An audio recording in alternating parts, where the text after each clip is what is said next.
भाई के ससुराल वाले सख्ती से रवायात की पैरवी करते थे। उनके रिवाज के मुताबिक दुल्हन बनने के बाद बेटी को कम से कम 3 माह अपने मैके में रहना पड़ता था। वालिद अपने कारोबार की तरफ से फिक्रमंद थे। उनके लिए इतने अरसे गांव में रहना मुमकिन न था। भाई खामोशी से हालात का जायजा लेते रहे और फिर उन्होंने फैसला किया कि इस मसले को वो खुद हल करेंगे। देखिए, मैं ये कहना चाहता हूँ कि हम लोग पानेली में और नहीं रुक सकते। पापा को बिजनेस के सिलसिले में कराची रहना ज़रूरी है। मैं भी उनके साथ जाऊँगा। मैं चाहता हूँ कि एमी भी हमारे साथ जाए। अगर आप ख़ानदानी तरीके पर फैसला करते हैं, आपकी मर्ज़ी। एमी को 3 महीने अपने पास रखें। मैं 3 साल के लिए लंदन जा रहा हूँ। हो सकता है कि जब तक एमी 3 महीने बाद कराची आए, मैं लंदन जा चुका हूँ और उसे 3 साल मेरा इंतज़ार करना पड़े। भाई मोहम्मद अली मसला हल करने में कामयाब हो गए।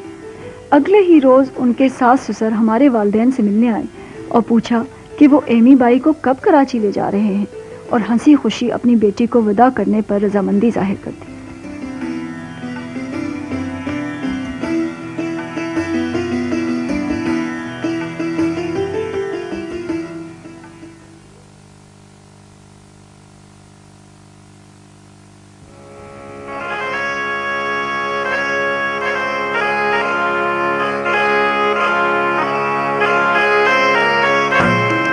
माँ, इतना बड़ा घूंघट। बेटा, ये हमारा खानदानी तरीका है कि बहू ससुर के सामने घूंघट निकाल के आती है। माँ, अब वो जमाना नहीं रहा। जब मैं विलायत चला जाऊंगा तो इस तरह कितनी परेशानी होगी। क्यों बेटा? माँ, बहू भी तो बेटी होती है ना? क्यों नहीं होती? जब रहमत भी मरियम भी ऐसे नहीं करती तो फिर एमी। कहते तो तुम ठीक ही हो बेटा। चलो नहीं बेटा, ऐसा करो, तुम पल्लू को ठीक से अपने सर पे डाल लो अच्छी तरह से। शाबाश।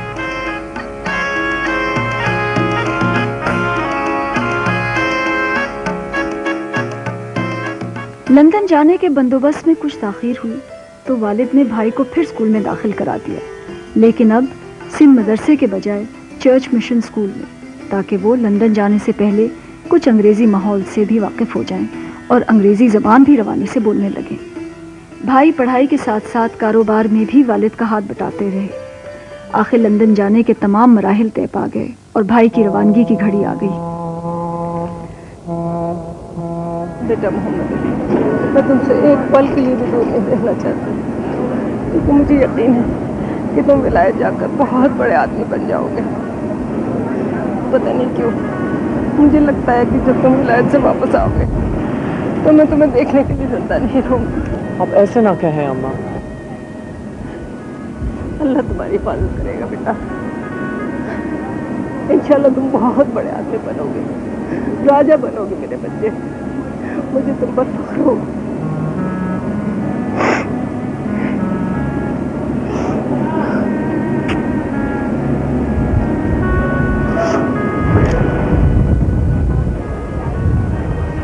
देखो बेटा, जिंदगी को समझने के 2 ही तरीके हैं। जी, वो कौन कौन से?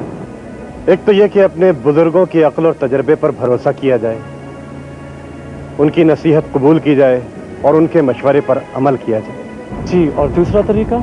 दूसरा तरीका यह है बेटा कि जमाने की ठोकरों से सबक हासिल करो और अपना रास्ता खुद बनाओ। जी, मैं समझ गया, लेकिन मैं दोनों तरीकों को मिलाकर जिंदगी को समझने की कोशिश करूंगा। बेटा, अल्लाह तुम्हें अपनी अमान में रखे। खुदा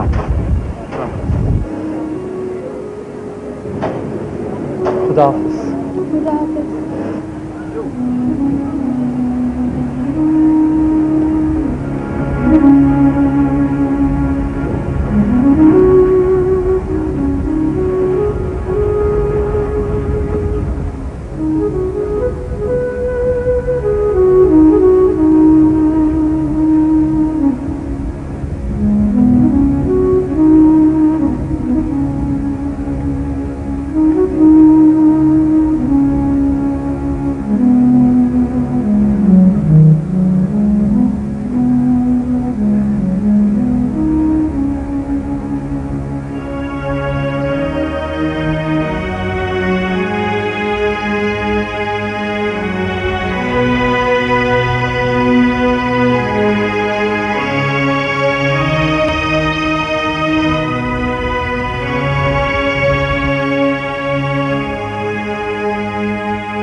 जहाज अपनी मंजिल की जानिब रवा दवा था। उस वक्त एक आम हिंदुस्तानी के लिए लंदन का सफ़र गैर मामूली वाक़या तस्वुर किया जाता था। सेमी मामूली का तन्हा सफ़र करना मुसाफिरों के लिए हैरत की बात थी।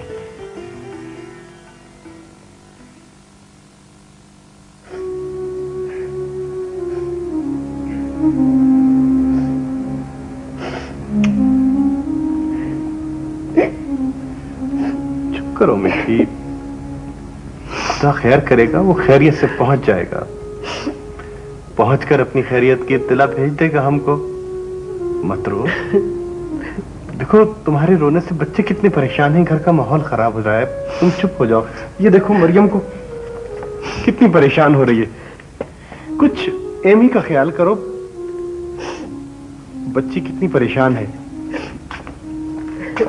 चलो पानी पी लो, लो पानी पी लो, पानी पी लो, तुम्हारा गला खुश्क हो गया होगा। ये जहाज इधर कितनी देर तक रुकेगा? इधर सब लोग घूमने जाएगा। अगर तुम घूमना चाहे तो घूम सकता है, मगर be careful from your packet. इधर का लोग बड़ा शार्प है, वो पैकेट से बोल्डर निकालेगा, तुमको पता भी नहीं चलेगा। Okay, understand? Now look there.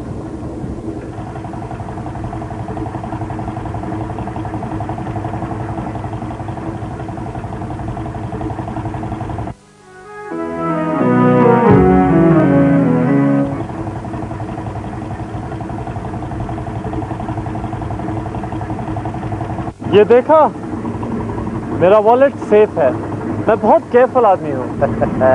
Well done, boy, well done. Yeah, हुई ना बात। Now remember these words. It is always better to be careful in life. Okay?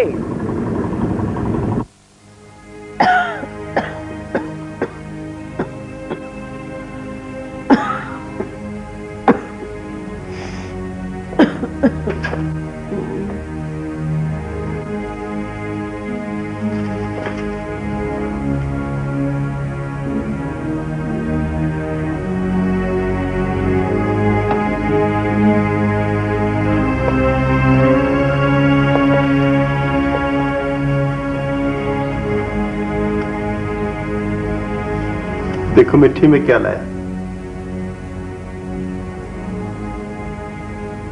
अरे ये कहीं मेरे मोहम्मद अली को सत तो नहीं? बिल्कुल ठीक समझी तुम। आराम से आराम से आराम से उठो।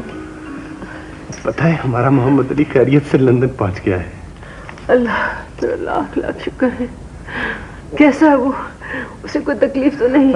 बिल्कुल ठीक है, बस सर्दी से जरा परेशान हो गया है। अल्लाह मेरे बच्चे को सलामत रखे। मेरी आंखों में तो हर वक्त उसी की सूरत रहती है। और क्या लिखा है? और हाँ, और भी तुम्हें पढ़ के सुनाता हूँ। और लिखा है कि लंदन पहुंचकर मैंने एक होटल में कमरा किराए पर ले लिया है।